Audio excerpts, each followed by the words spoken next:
دیکھیں مناظر، اس پہ تو ہم نے کئی دفعہ گفتگو کی ہے، اور آج گفتگو کو ذرا مختلف انداز سے لینے کی کوشش کرتے ہیں۔ وہ یہ کہ ایک اوورآل ازمپشن ہے دنیا کے اندر، اسپیشلی ریئلسٹ پیراڈائم میں، کہ ریاستیں ہمیشہ ریشنلی ایکٹ کرتی ہیں، اور اگر یہ آپ مفروضہ نہ لیں تو اس صورت کے اندر آپ جو بھی پالیسی میکنگ کریں گے وہ آپ کر نہیں سکتے، چونکہ اگر آپ نے ایک پالیسی بنانی ہے کہ ہم نے اپنی سیکیورٹی کو بڑھانا ہے تاکہ اگلی ریاست جو ہے اس کو یہ اندازہ ہو کہ اگر وہ گزند پہنچائے گی ہماری سیکیورٹی کو تو میجر انفلکٹ اس کو بھی، انفلکٹ ان کی بھی میجر انجری انفلکٹ ان کو بھی ہو سکتی ہے، تو لہٰذا خیال یہ کیا جاتا ہے کہ ریاست ریشنلی ایکٹ کرتی ہیں۔ لیکن ہم دیکھتے یہ ہیں کہ in the most of the cases, especially in the case of democracies, جمہوریت کے اس میں ریاستیں ریشنلی ایکٹ نہیں کر رہی ہوتی۔ مفروضہ تو یہ ہے نا کہ جو اتھارٹیرین ریاستیں ہیں وہ ریشنلی ایکٹ نہیں کر رہی ہوتی، چونکہ ایک فرد ہوتا ہے جو کہ فیصلہ سازی کر رہا ہوتا ہے، اور چونکہ جمہوریت کے اندر ایک کلیکٹیو ڈیسیشن ہوتا ہے، اور کلیکٹیو ڈیسیشن کے اندر ریشنلٹی کا ایلیمنٹ ہوتا ہے، تو لہٰذا ریشنلی ایکٹ کر رہی ہوتی ہیں۔ لیکن آپ دیکھیں مودی کے کیس کے اندر، بھارت کے کیس کے اندر، جو وہ کشمیر کے ساتھ کر رہی ہے، کیا یہ ریشنلٹی کا فیصلہ ہے؟ کیا یہ ریشنل ایکٹ ہے؟ ریشنل فیصلہ سازی ہو رہی ہے؟ یا مودی اور اس کے گرد جو چند کنزرویٹو، ریلیجیسلی فنڈامنٹلسٹ اور ریڈیکلائزڈ جو لوگ ہیں، چند لوگ، وہ فیصلہ سازی کر رہے ہیں؟ کہا یہ جاتا ہے کہ جمہوریت کے اندر جو پبلک اوپینین ہے وہ ریفلیکٹ ہو رہی ہوتی ہے۔ کیا بھارت کی جو پبلک اوپینین ہے وہ اس میں ریفلیکٹ ہو رہی ہے؟ کیا ساؤتھ بھارت کے لوگ، کیا نارتھ ایسٹ کے لوگ، کیا کیرلا کے لوگ، کیا ارندھتی رائے، کیا اور اس طرح کے جو ریشنل لوگ ہیں، کیا وہ ریفلیکٹ ہو رہی ہے اس پالیسی کے اندر؟ آپ نے وہ دیکھا کانگریس کا بیان جو کشمیر کے حوالے سے ہے، جس میں انہوں نے کہا کہ مودی صاحب کشمیریوں کے مفادات کو ٹھیس پہنچا رہے ہیں لگاتار، ایک ٹنل ویژن کا شکار ہیں۔ تو اس صورت کے اندر جب ریاست ریشنلی ایکٹ نہیں کر رہی اور وہ ڈیموکریٹک ریاست ہے، تو آپ کیا امید لگاتے ہیں جو باقی ڈیموکریٹک ریاستیں ہیں دنیا کے نقشے کے اوپر؟ یہ میں نہیں کہتا کہ ساری ریاستیں، ڈیموکریٹک ریاستیں ہمیشہ ریشنلی ایکٹ نہیں کر رہی ہوتی، لیکن in the case of Kashmir کیا آپ کو ریشنل پالیسی نظر آ رہی ہے باقی ریاستوں کی، کہ جو ان کے اپنے آئیڈیل انٹرسٹ ہیں، جو ان کا ورلڈ آرڈر ہے، جو انہوں نے محنت سے اسٹیبلش کیا، جو ان کی کامیابیاں ہیں in the form of the United Nation, اس کے برخلاف جاتے ہوئے وہ انڈیا کو سپورٹ کر رہے ہیں ان اے سینس کہ وہ خاموشی اختیار کیے میں اس مسئلے پر؟ حالانکہ جو اس وقت فلسطین کا مسئلہ اٹھا ہے اس کو نظر میں رکھتے ہوئے ریشنلٹی ڈیمانڈ یہ کرتی ہے کہ اس جیسے بھی مسئلے ہیں دنیا کے اندر ان کو ریزالو کرنا ہے تاکہ ہیومینٹی پیس اینڈ اسٹیبلٹی میں رہے اور پراسپیرٹی کی بات کرے۔ بھائی یونائٹڈ نیشن کے قیام کا مقصد تو مناظر یہی تھا نا کہ تیسری جنگ عظیم سے بچا جائے۔ جنگیں عظیمیں کیوں ہوتی رہی ہیں؟ مسائل کی وجہ سے۔ کانفلکٹ کو مینیج نہیں کریں گے تو کرائسس میں کنورٹ ہو جائے گی، اور کرائسس مینیج نہیں ہوگا تو وار میں تبدیل ہو جائے گی، اور جو لوکل بائیلیٹرل وار ہے وہ ریجنل وار میں جا سکتی ہے، اور ریجنل وار گلوبل وار میں جا سکتی ہے۔ تو لہٰذا میں یہ سمجھتا ہوں کہ جو آپ نے سوال کیا کہ اس کے لیے کیا کرنا چاہیے، اس کے لیے ریشنلٹی کو باور کرانا چاہیے۔ اور میں آپ کو ایک اور مزے کی بات بتاؤں، آگے اس کو میں تفصیلاً بھی بیان کروں گا، کہ جو جمہوریت ہے نا اس کے اندر ان کے لیڈر زیادہ جھوٹ بولتے ہیں، چونکہ ازمپشن یہ ہے کہ جو لوگ ہیں ان کا حصہ ہوتا ہے فیصلہ سازی کے اندر، وہ پالیسی ایشوز کو سمجھتے ہیں، لہٰذا وہ جھوٹ بولتے ہیں۔ اس کی مثال یہ عراق وار تھی 2003 میں جو اٹیک ہوا، ویپنس آف ماس ڈسٹرکشن، لوگوں کو کیسے بتایا گیا، کیسے نیریٹو گھڑے گئے، بعد میں اس نیریٹو گھڑنے کے بعد کسی نے ایویڈنس کے اوپر زور نہیں دیا اور صرف اس بنیاد کے اوپر انہوں نے ایکٹ کیا۔ نتیجہ کیا نکلا؟ ورلڈ ڈیسٹیبلائز ہوئی۔ نتیجہ کیا ہوا؟ امریکن امیج ٹارنش ہوا۔ نتیجہ کیا ہوا؟ امریکہ کو ریٹریٹ کرنا پڑا۔ نتیجہ کیا ہوا؟ امریکہ کا اثر و رسوخ مڈل ایسٹ میں کم ہونا شروع ہو گیا۔ نتیجہ کیا نکلا؟ امریکن کے خلاف جو ان کی جو پالیسی ہے اس کے خلاف گریونسز سامنے آنا شروع ہو گئیں۔ تو میرا خیال یہ ہے کہ انڈیا کو بھی ہوش کے ناخن لینے پڑیں گے۔ If they are the biggest democracy in the world, it is their responsibility in a sense کہ they must take rational decisions. ان کو عقل پر مبنی فیصلہ سازی کرنی ہوگی۔ نارم بیسڈ انٹرنیشنل آرڈر کو، یونائٹڈ نیشن کی جو قراردادیں ہیں اس پہ عمل کرنا ہوگا۔ ادروائز ہم سکون میں نہیں، کشمیری سکون میں نہیں، انڈینز کیسے سکون میں رہ سکتے ہیں؟ درست، یہ آپ نے بڑی اچھی بات کی ڈاکٹر صاحب، لیکن اس کے پیش نظر جو ایک بڑا سوال اٹھتا ہے اور جس پہ کبھی کبھی بہت سارے لوگ جو ہیں وہ سوشل میڈیا پر صدائیں اٹھاتے ہوئے افسوس کا اظہار بھی کر رہے ہوتے ہیں کہ یہ جو انٹرنیشنل لاز ہیں یہ کہاں گئے؟ یہ جو ہیومن رائٹس کی عالمی تنظیمیں ہیں یہ کہاں گئیں؟ اقوام متحدہ کا کردار جو ہے وہ کہاں گیا؟ کیا اقوام متحدہ اتنی ہی بے بس ہو چکی ہے کہ کم از کم جہاں پہ ہیومن رائٹس وائلیشن ہو رہی ہے وہ بھی اتنے بڑے پیمانے پر کیا دیکھ نہیں رہی؟ یا پھر دیکھ کے جو ہے وہ کھلی چھٹی کس طرح سے دے سکتے ہیں، وہ کس طرح سے آواز نہیں اٹھا سکتے ہیں؟ جبکہ ہم اگر یورپ کی بات کرتے ہیں تو بڑی عالمی طاقتیں، وہاں پر تو جانوروں کے بھی حقوق ہیں، اگر وہ بھی پامال ہوں تو وہاں پہ چیخیں اور صدائیں بلند ہونا شروع ہو جاتی ہیں، لیکن یہاں تو انسانوں کا خون بہہ رہا ہے، یہاں تو انسانوں کے حقوق کو جو ہے سبوتاژ کیا جا رہا ہے، اس پہ آواز کیوں نہیں اٹھائی جاتی؟ اس پر جو ہے وہ بھارت کو کٹہرے میں کیوں نہیں لایا جاتا؟ دیکھیں مناظر، ریاست وجود میں کیوں آئی؟ 1648 ٹریٹی آف ویسٹفیلیا، ریاست کو وجود میں لانے کی کیا ضرورت تھی؟ امپائرز تو موجود تھی نا، سٹی اسٹیٹس تو موجود تھی نا، پہلے سے قبائل تو موجود تھے۔ ریاست کو وجود میں لانے کا مقصد یہ تھا کہ انسان کی زندگی، اس کی آزادی، اس کی مال اور اس کی زندگی کو مزید منظم کیا جائے، آرڈر کے ذریعے، جسٹس کے ذریعے۔ تو لہٰذا ریاست وجود میں آ گئی یورپ کے اندر، اور پھر ان ریاستوں نے مل کے کہ بین الاقوامی سطح کے اوپر انسان کی زندگی جو ہے، معاشرے کی زندگی جو ہے اس کو پرامن بنایا جائے، اس کی حفاظت کی جائے، اس کی جان و مال کی حفاظت کی جائے، اس کو منظم کیا جائے آرڈر اینڈ جسٹس کے ذریعے۔ تو ہم نے دیکھا انٹرنیشنل لا وجود میں آیا، سارے اقوام میں اپنے لاز کو سامنے رکھ کر انٹرنیشنل لا کو ترتیب دیا، یونائٹڈ نیشن کو وجود میں لائے کہ یہاں پہ کانفلکٹ کو ریزالو کیا جائے گا، کورٹ آف انٹرنیشنل جسٹس بنائی کہ یہاں پہ کرائم کرنے والے کو سزا اور جو بے گناہ ہے اس کو تحفظ پرووائڈ کیا جائے گا۔ اب وہی ریاستیں، کمال کی بات یہ ہے مناظر، وہی ریاستیں ایک ریاست کے پیچھے کھڑی ہو جاتی ہیں اور کہتی ہیں کہ انسان کی زمین بھی کھینچ لو، اس کی زندگی بھی برباد کر دو، اس کے مال و متاع کو بھی ادھر ادھر کر دو، اس کی آزادی کو بھی پامال کر دو، اور اس طریقے سے پوری دنیا اور خطے کے امن و امان کو بھی پامال کر دو۔ اب یہ ریشنلٹی آپ کو نظر آ رہی ہے، اور یہ وہ تقاضا کرتا ہے، یہ بات بتاتی ہے، آپ safely you can sketch the scenario of the future, کہ اگر یہی حال رہا کشمیر کے معاملے پہ اور کشمیر جیسے دنیا کے اور معاملات کے اوپر، اس میں فلسطین بھی شامل ہے، تو پھر یہ ہوگا ریاستی نظام لپٹتا ہوا چلا جائے گا۔ اب یہ سوچنا ہے ریاستی نظام کو قائم کرنے والوں کے اوپر یہ ذمہ داری ہے، اقوام متحدہ کو بنانے والوں کے اوپر ذمہ داری ہے، بین الاقوامی قوانین کو بنانے والوں کے اوپر یہ ذمہ داری عائد ہوتی ہے کہ وہ ریاست کے وجود کو بچائیں۔ چونکہ روسوں نے کہا تھا نا، روسوں نے کہا تھا کہ اگر ریاست آپ کی جان و مال اور آپ کی فلاح و بہبود، آپ کی آزادی اور آپ کی زندگی کو منظم کرنے سے قاصر ہے تو پھر آپ اس ریاست کی آپ کو کیا ضرورت ہے؟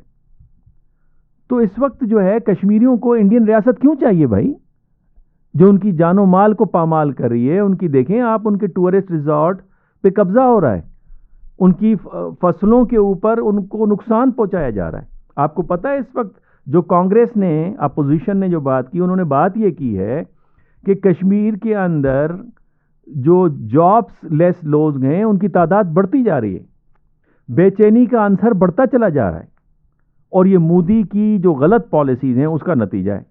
اور صرف یہاں تک معاملہ نہیں ہے مناظر، مزے کی بات یہ ہے کہ اب فیٹف نے ایک رپورٹ جاری کی ہے، اور وہ بھارت ایز اے ریاست کے طور پہ ارریشنلٹی، اللیگل ایکٹ اور انسانی حقوق کی پامالی میں کس طرح ملوث ہے۔ رپورٹ یہ کہتی ہے کہ منی لانڈرنگ کرتا رہا ہے بھارت، اور تقریباً $860 بلین سے زیادہ اس کی منی لانڈرنگ ہے 10 سالوں کے اندر۔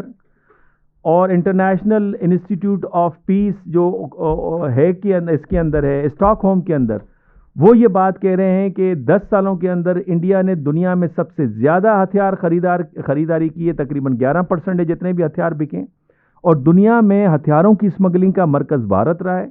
اور اس منی لانڈرنگ کا جو پیسہ ہے جو ریاست کی اسٹیٹ سے کمایا گیا ہے، زمینیں بیچ کر اور پراپرٹی سے کمایا گیا ہے، وہ کس طرح سے جو دہشت گرد ہیں ان کے ساتھ گٹھ جوڑ کر کے ان کے اوپر استعمال ہو رہا ہے، جس میں TTP بھی شامل ہے، جس میں لشکر احرار بھی شامل ہے، جس میں یہ آپ کی جو تنظیم یہاں پہ جہاد پاکستان، پتہ نہیں کیا اس کا نام ہے نیا، وہ بھی اس کے اندر شامل ہیں.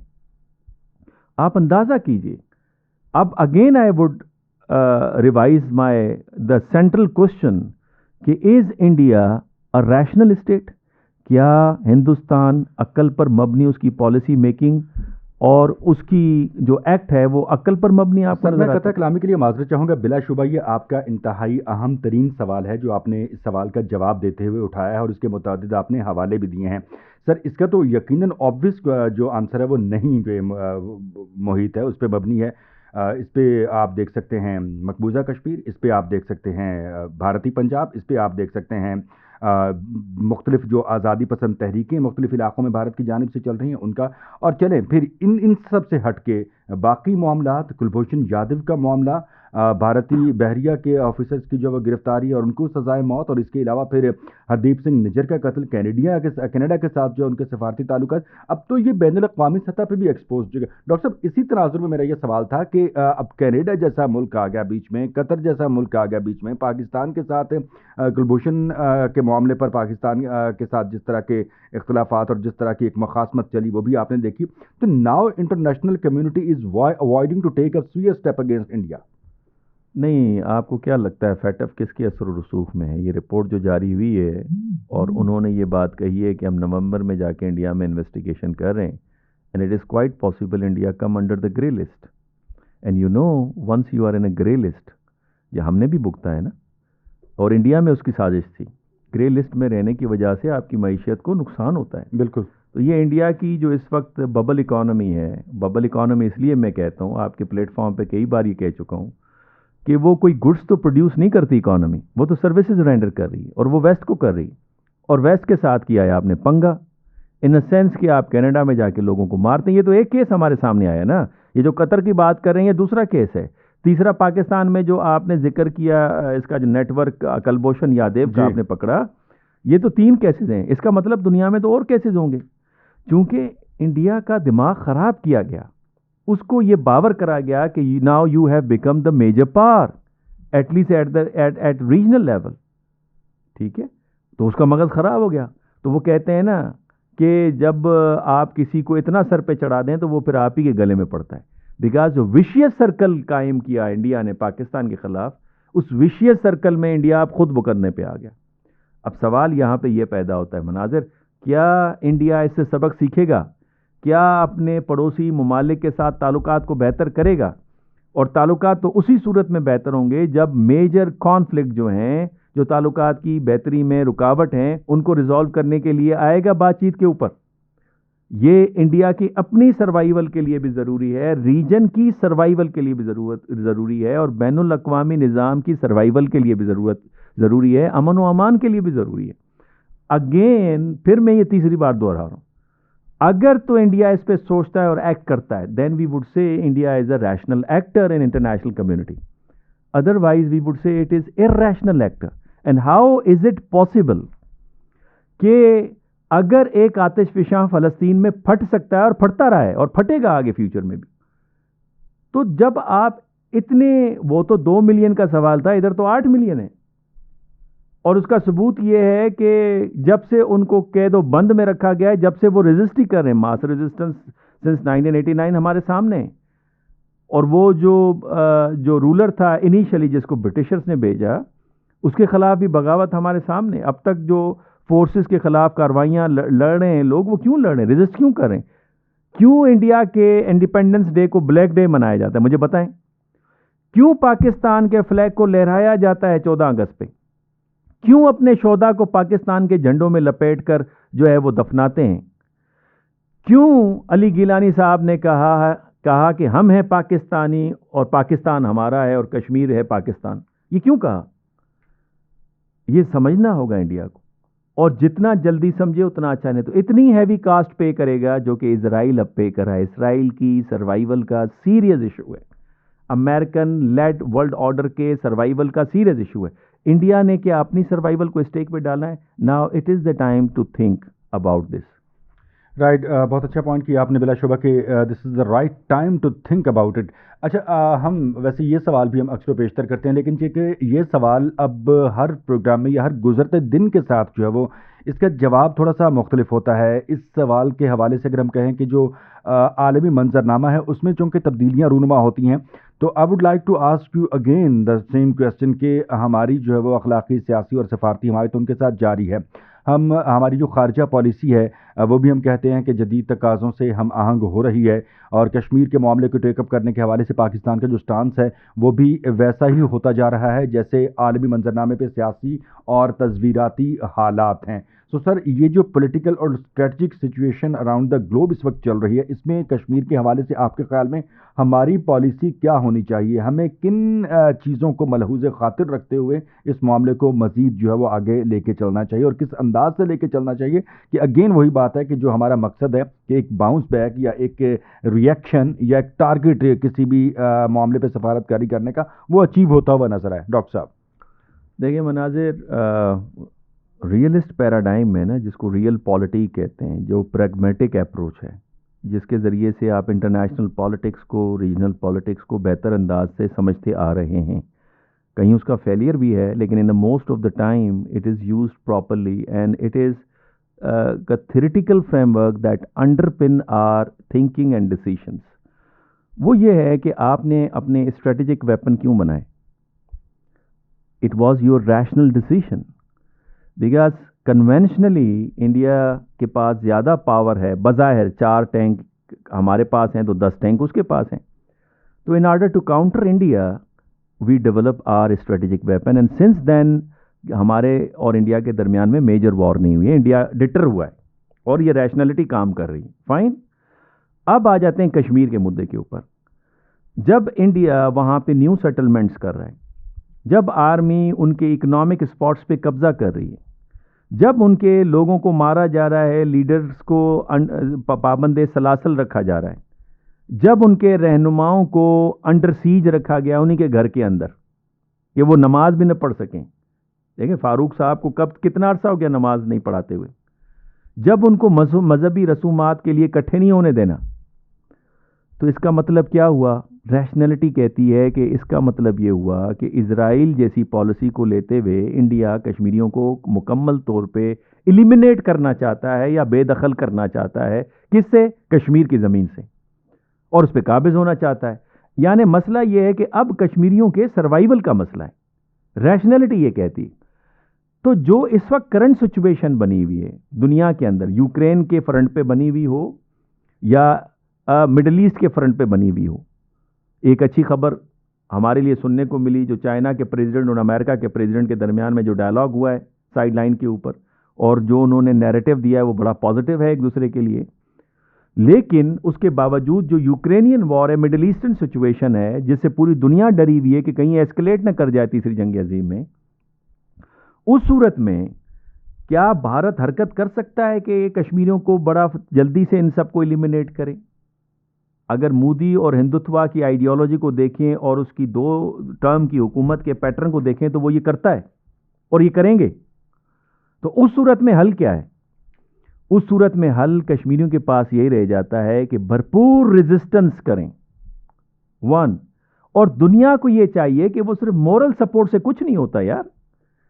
دیکھیں پاور کو ڈائمنڈ کٹس ڈائمنڈ، پاور کو پاور روکتی ہے، ٹھیک ہے نا، پاور کو پاور روکتی ہے. اب اگر یوکرینین کے رشینز کے پاس اگر ہتھیار ہیں تو یوکرین کو بھی تو کوئی سپورٹ کر رہا ہے نا، جب تو جنگ چل رہی ہے نا. لہذا جو دنیا کو سوچنا ہوگا کہ اگر انڈیا انٹرنیشنل آرگنائزیشن کی ریزولوشن کو رسپیکٹ نہیں دیتا، سملا بائیلیٹرل ایگریمنٹ کو رسپیکٹ پے نہیں کرتا، یونیلیٹرل ایکشن لیتا ہے، تو اس صورت میں انڈیا کو کنٹین تو کرنا ہے. اور انڈیا کیسے کنٹین ہوگا؟ وہ لوگوں کو سوچنا ہوگا. پاور کو بیلنس کیے بغیر کبھی بھی آزادی کی تحریکیں کامیاب نہیں ہوئی. کئی دفعہ میں نے یہ بات کی ہے. کیا امریکنز نے فرینچ کی مدد کے بغیر آزادی حاصل کی ہے؟ کیا انگولینز نے کیوبن کی مدد کے بغیر آپ کو لگتا ہے آزادی حاصل کی ہے؟ آپ کو کیا لگتا ہے یہ جو آذربائیجان نے وکٹری حاصل کی آرمینیا پہ پاکستان اور ٹرکی کی سپورٹ کے بغیر ہوا؟ یہ ہمیں سوچنا ہوگا اینڈ ریشنلی ایکٹ کرنا ہوگا، ٹھیک ہے نا. ادروائز تو جو سفرنگ ہے وہ تو چلیں گی سفرنگ. اور انڈین بیہیویئر کے اندر ایک پیٹرن ہمیں نظر آ رہا ہے, چاہے وہ کانگریس کی حکومت تھی, اب یہ ذرا کچھ زیادہ وہ کانگریس نیریٹو لوگوں میں بھیجتے تھے مسلمانوں کو دکھانے کے لیے کم از کم اپنی سیکولرزم کا اظہار کرتے تھے, یہ مودی تو بالکل نہیں کرتا.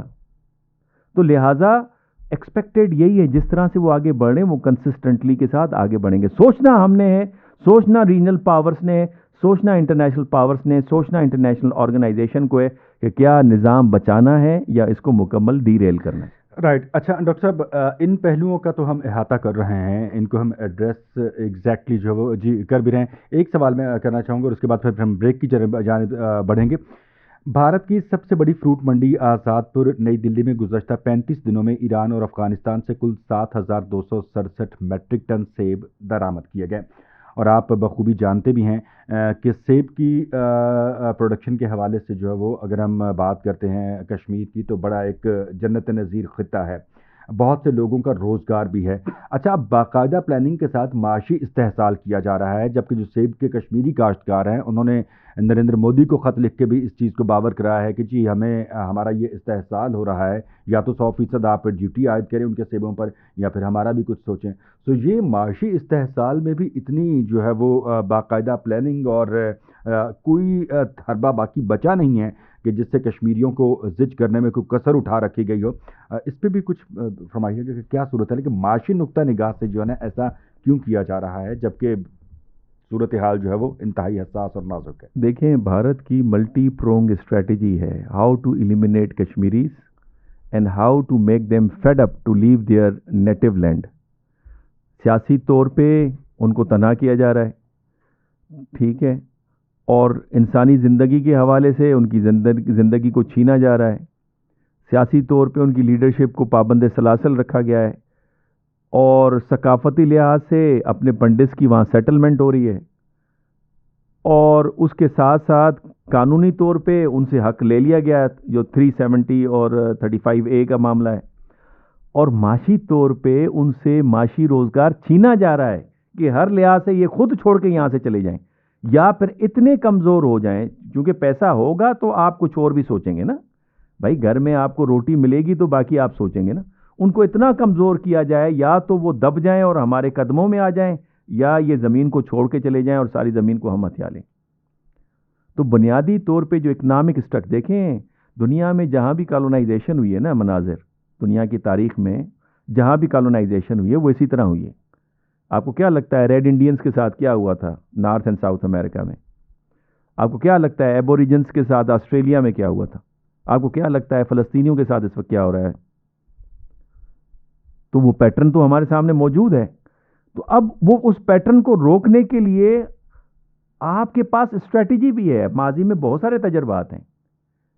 اگین ریشنلٹی تقاضا یہ کرتی ہے. اب ریشنلٹی, چونکہ اب بار بار میں ریشنلٹی کا ذکر کروں, آپ کے سامعین کہتے ہوں گے یار پروفیسر صاحب بار بار ریشنلٹی کا ذکر کریں, ریشنلٹی ہے کیا؟ ریشنلٹی کے دو اسپیکٹ ہیں, ایک انڈیویجول ہے اور ایک ریاستی ہے, اسٹیٹ لیول ہے. انڈیویجول لیول پہ ریشنلٹی یہ ہے کہ آپ اور میں جب فیصلہ سازی کرتے ہیں تو آپ اور میرا فیصلے سازی کی جو ازمپشنز ہیں وہ کسی تھیری سے لی ہوئی ہوتی ہیں, because it is the theory that explains how the world looks like, کہ دنیا کیسی ہے. اس کی بنیاد پہ اگر آپ کوئی فیصلہ سازی کرتے ہیں یا کوئی ازمپشن دیتے ہیں اس کو ہم ریشنلٹی کہتے ہیں. بیکاز اگر ایک جملے سے آپ کئی جملے نکالیں, ایک جس سے جملے نکالتے ہیں اس کو پریمس کہتے ہیں, اور جو جملے نکلتے ہیں اس کو کنکلوژن کہتے ہیں, ٹھیک ہے. تو یہ انڈیویجول لیول پہ ریشنلٹی ہے. کلیکٹیو ریشنلٹی ہوتی ہے ریاست کے لیول پہ, مختلف انڈیویجولز بیٹھ کے فیصلہ سازی کرتے ہیں, اور وہ جب فیصلہ سازی کرتے ہیں تو ہر کسی کی اپنی تھیری ہوتی ہے, لہٰذا ان کی اپنی پالیسی سجیشنز ہوتی ہیں, اور پھر وہاں پہ ڈیلیبریشنز ہوتی ہیں. مثال کے طور پہ رشین کے کیس کے اندر ویسٹ کی سب سے بڑی مسکلکولیشن یہ تھی, جو کہ ابھی انڈیا کی مسکلکولیشن میں آگے آپ کو بتاؤں گا کشمیریوں کے بارے میں کیا ہے. ان کی مسکلکولیشن یہ تھی کہ پیوٹن تنہا ہے, انڈیویجول ہے, اکیلا فیصلہ کر رہا ہے, اتھارٹیرین ہے, اور جو اس کے فیصلے کے خلاف جاتا ہے اس کو نکال دیتا ہے یا سزا دیتا ہے, اور جو اس کے ساتھ دیتا ہے اس کو ریوارڈ کرتا ہے. لیکن امریکن جو سائفر جو لیک ہوا, وکی لیکس نے اس کو لیک کیا, امریکن سفیر جو وہاں پہ تھے ولیم برن، انہوں نے ایک میمو بھیجا امریکہ کو، اور وہ لیک ہوا، اچھا ہوا لیک ہوا، نہیں تو ہمیں یہ نہیں پتہ چلتا. اور اس نے میمو بھیجا امریکن گورنمنٹ کو کہ بھائی this is not the Putin's decision to go to war in Ukraine, this is the collective decision. جو پولیٹیکل ایلیٹ ہے رشیا کی، وہ کہتا ہے we must stop this NATO expansion. اور بعد میں جو سیکیورٹی کونسل کی ان کی میٹنگ ہوئی ہے فیبرری 2022 کو، جس کے اندر بھی انہوں نے کہا کہ this must be stop now. اور کنسسٹنٹلی رشیا کہہ رہا تھا کہ ہمیں یہ قابل قبول نہیں ہے. ویسٹ نے اس کو مس کیلکولیٹ کیا. نتیجہ کیا نکلا؟ 2014 کا کرائسس کریمیا کا، اور پھر 2022 فیبرری کے اندر جنگ یوکرین کے اندر، which is basically a trap now for the Americans and the West, because Ukraine is running out of the people. Ukraine سے لوگ جا رہے ہیں.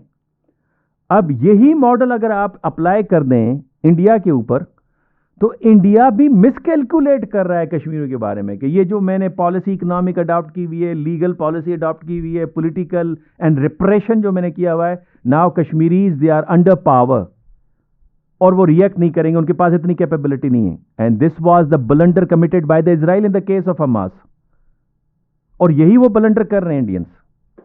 میرا خیال یہ ہے کہ ریشنلٹی کا اگین آئی وڈ سے تقاضا یہ ہے کہ انڈینس ہوش کے ناخن لیں، دنیا ہوش کے ناخن لیں. دنیا کو